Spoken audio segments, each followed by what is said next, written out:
folks getting together in the same studio, maybe like last year and all the previous years.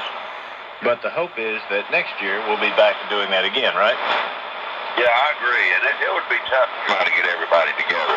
It's just one of those things. I'm just glad we've been on the air all year, you know?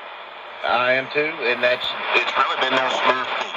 I think that the average listener noticed no difference, but we've been dealing with this since March, really kind of since January. March was self-imposed restrictions for the sake of good health and not having any sort of an outbreak at the station and having to close down. And then by June, we were under some local laws that gave us direction on how we could operate here at the station. So that's right.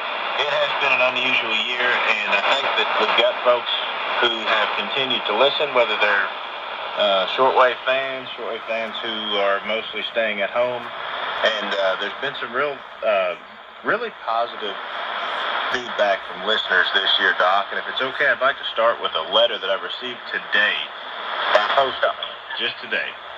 And it's from Robert, and he's in East Tennessee. We've heard from him before, I believe. And Robert says, I've been a shortwave radio listener since 1964 when I rode my bike at 12 years old to a radio shop and bought a shortwave radio kit, used my solder gun to install all the parts. Wow. He said, I ran a wire 200 feet from my bedroom to the garage and began my shortwave beginnings.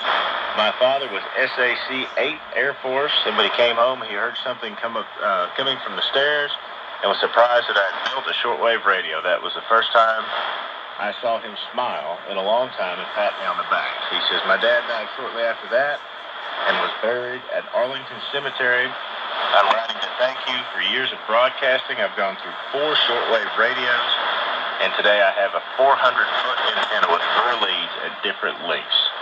Wow. He sums it up by saying, I enclosed a check for you. Thank you. He certainly did. Right. Unsolicited donation, and it was well received. Very grateful for that. And Doc, you and I had talked about this previously.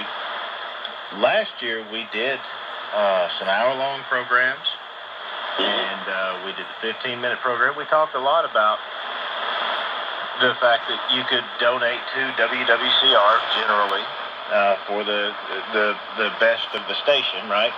Right. It's an expensive operation to run. You could do so by PayPal.